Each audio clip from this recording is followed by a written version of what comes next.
Where I would go, I kept seeing Iceman's face again and again. I kept remembering Iceman standing there in the rain and the look on his face when I drove past him. I was reliving it over and over again in my mind.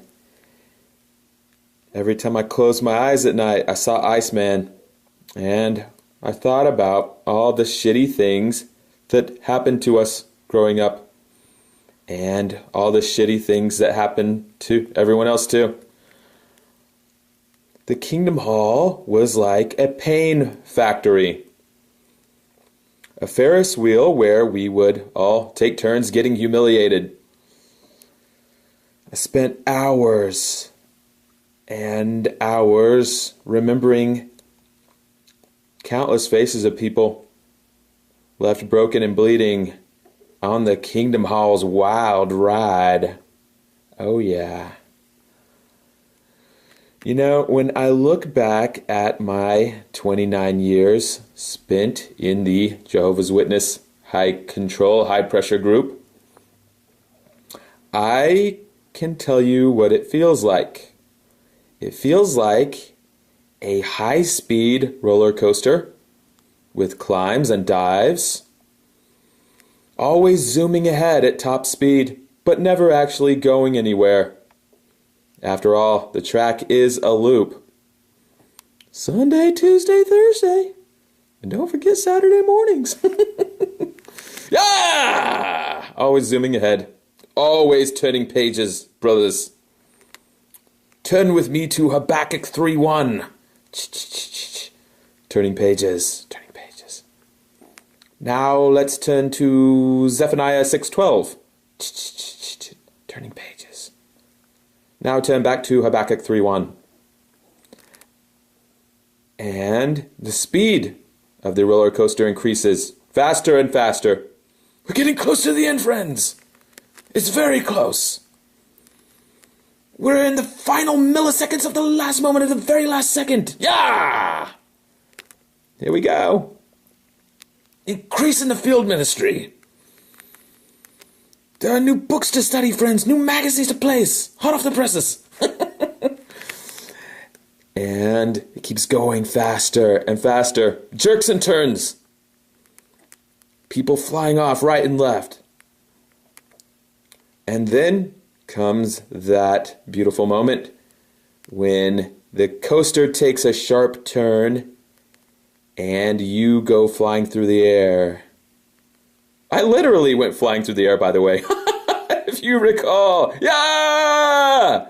When I stood up and said, let's all stop for a second and think, they grabbed me, and I went flying through the night sky. That was refreshing. And when you are soaring through the air, you don't even realize what's happening to you until you have slammed into the ground and you're lying there with all the other broken, mangled bodies. And the train keeps whirling around the track without you. It's Jehovah's chariot, friends. Always getting closer to the new order. You know what really bothered me? I never got to say what I had to say. And I don't mean at the hall that one time. I mean I never, you know, the thing about Jehovah's Witnesses is once you get kicked out of their little group, you're supposed to go away quietly. You find some little nook and cranny to crawl into.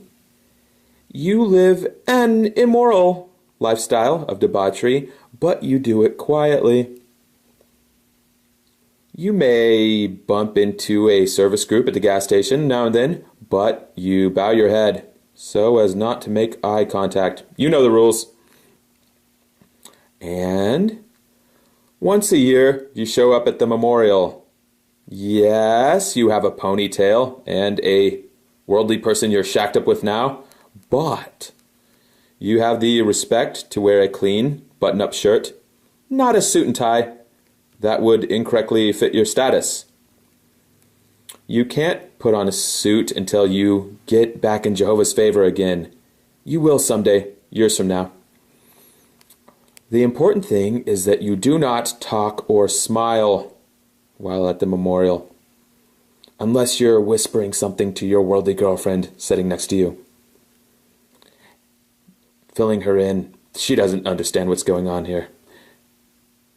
But some JWs will walk up and speak to your worldly girlfriend before the memorial starts. Introduce themselves. After all, you're the one that let Jehovah down, not her. And maybe something good can come from your sin. Maybe her and her kids will come into the truth. After all, you've told her that it is the only one true religion, and Jehovah's Witnesses have the truth. You have just fallen short. Am I in the ballpark right now? Am I in the ballpark? Yeah, I'm in the ballpark. This is, am I right, friends? Is this the standard post-Jehovah's Witness life course? And it's all fine and acceptable to the people at the Kingdom Hall. It's what you're supposed to do. Here's what you're not supposed to do.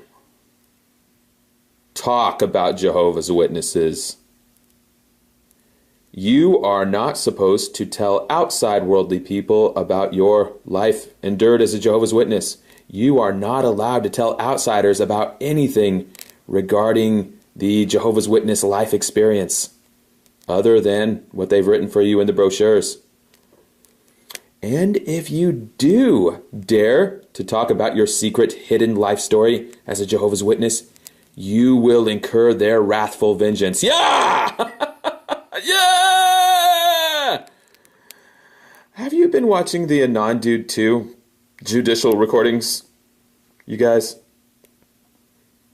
We've been enjoying those, haven't we, friends? It's been a laugh a minute, hasn't it? Really? I like it a great deal. But if you're an outsider, did you ask yourself, why is he there?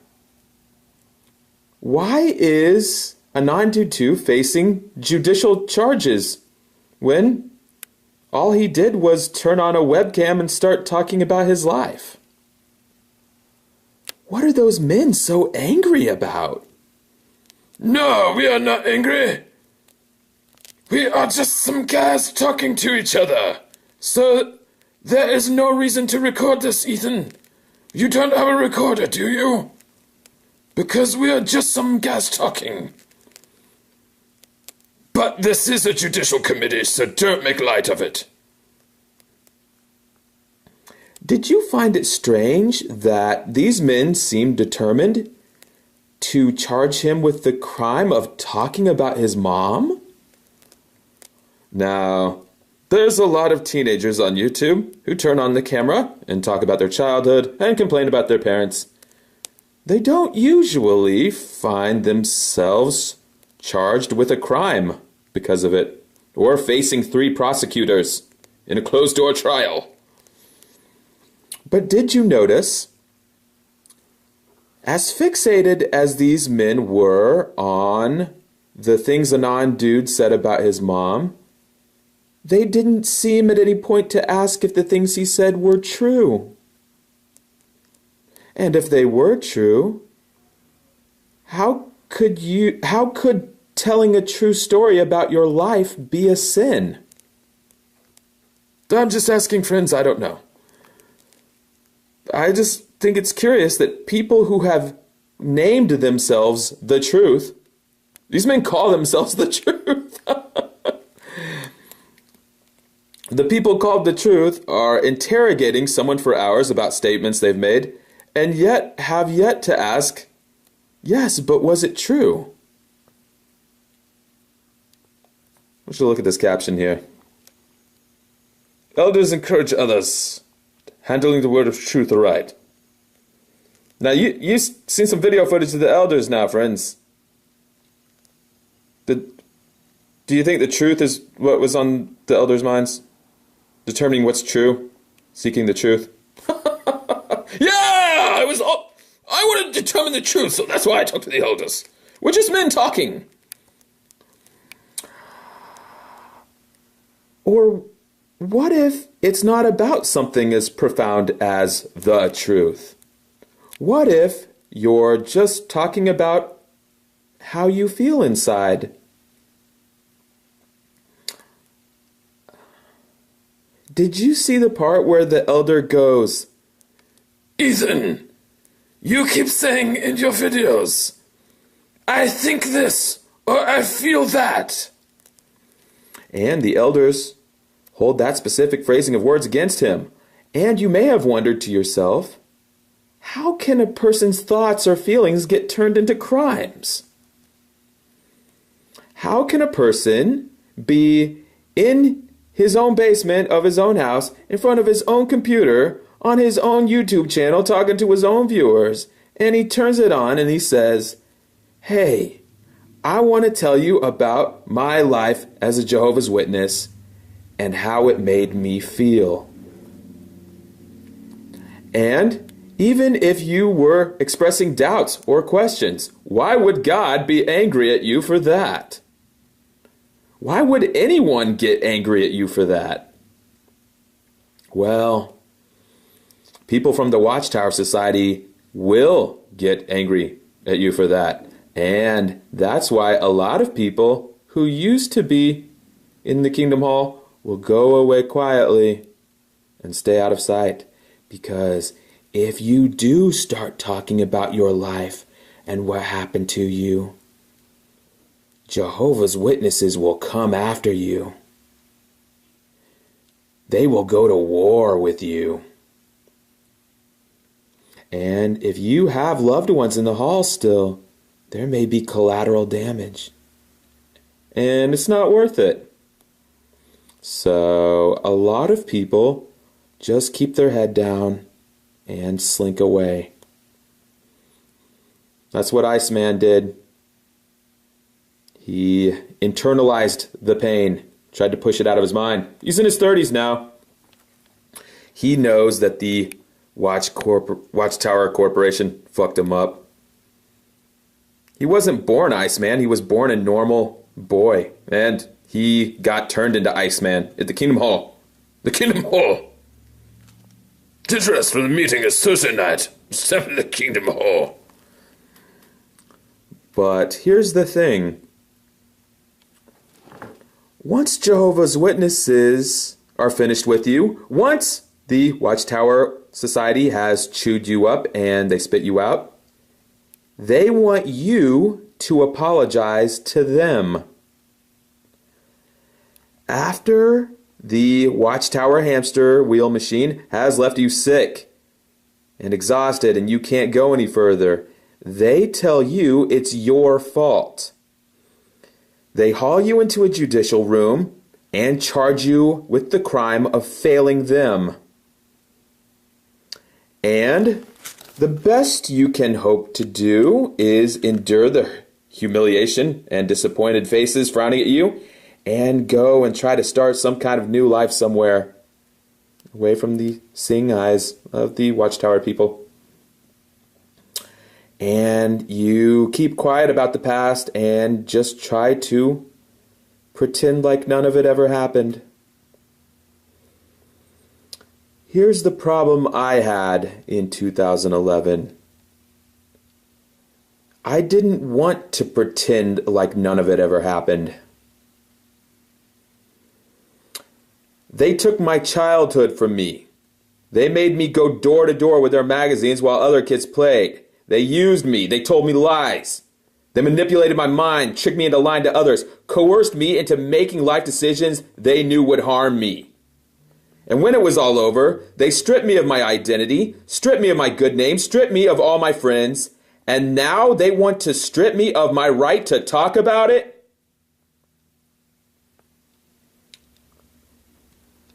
the memorial was coming up in a couple of days. But instead of going out and buying some meeting slacks, I went to a magic shop. And they had a face painting kit there. You could put makeup on your face and become a whole new person. You see, I didn't want to be the little boy who got abused by JWs anymore. He's gone. He's not coming back. Now, there is a big, scary man who is very angry at Jehovah's Witnesses and is going to be causing them a lot of problems for a very long time. I bought a poster board too, and some magic markers, and I wrote in big letters, Jehovah's Witnesses molest children. And I bought some stickers and glitter too, just for fun. And I went to the memorial. It was raining. That didn't stop me. I showed up early. Just encouraged to go to the memorial early. And I shouted at the people. I said, "Don't go in there. They're going to molest your kids. Stop! Why are you still going in there? Did you hear me? Did you hear me? I said they're going to touch your kids." The police did come and they moved me across the street, which turned out okay because it gave me room to run alongside cars and yell at them as they were pulling up. There was one car about to turn in, and I ran up and I was screaming and waving at it, and it had slowed down and it had its turn signal on, but at the last second, it kept driving and went down the road. So, I don't know who was in that car, but apparently they didn't want any. And we had many good times, friends. I remember another car that was driving up. Now, I had been falling down in the mud a lot because it was slippery and wet, but I saw one car coming. It was a family in a four-door sedan. Good choice for an automobile. And I lifted my fist up in the air and I was running at their car acting like I was going to smash my fist through the window. And the people sitting by the window leaned back and they flinched. And at the last second, I stopped and waved at them instead. But the most rewarding moments of the evening, friends, was knowing that during the passing of emblems, this is the most sacred part of the evening ceremony, it's a thing that's like 20 minutes long. And it's complete silence in the hall. You could hear a pin drop. And just knowing that all the families inside could hear me going, "You dick-touching, ball-sniffing, pillow-biting butt poachers! Why don't you tell your kids what a Cleveland steamer is?" It was wonderful, friends. And when I got home that night, I was taking off all my wet clothes, and I stood in front of a full-length mirror, and I looked at myself for a long time. I had mud in my hair. I had mud in my teeth. I even had a piece of grass in my teeth. No! And I looked at the smeared black and white makeup running down my face. And for the first time in my whole life, I didn't hate who I was anymore.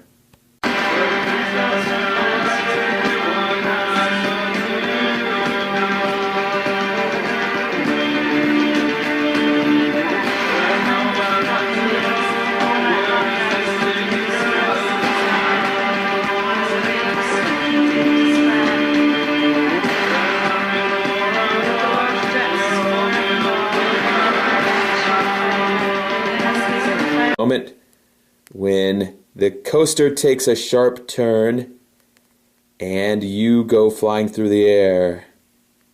I literally went flying through the air, by the way. If you recall. Yeah! When I stood up and said, Let's all stop for a second and think. They grabbed me, and I went flying through the night sky. That was refreshing. And when you are soaring through the air, you don't even realize what's happening to you until you have slammed into the ground. And you're lying there with all the other broken, mangled bodies. And the train keeps whirling around the track without you.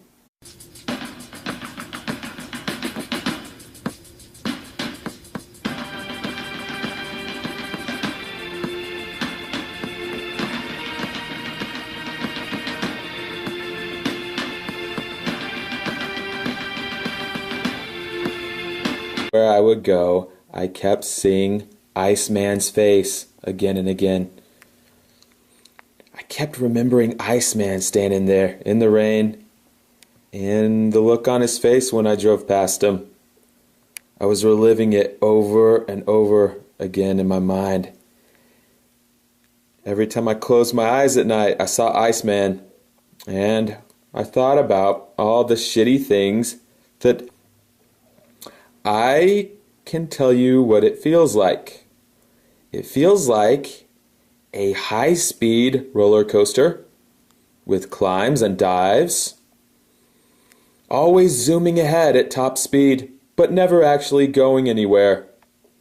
After all, the track is a loop. Sunday, Tuesday, Thursday, and don't forget Saturday mornings. Yeah! Always zooming ahead. Always turning pages, brothers.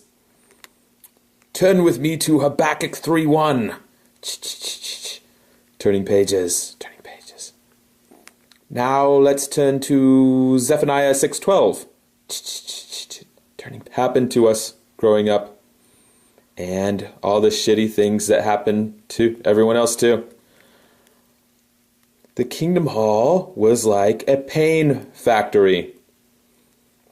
A Ferris wheel where we would all take turns getting humiliated.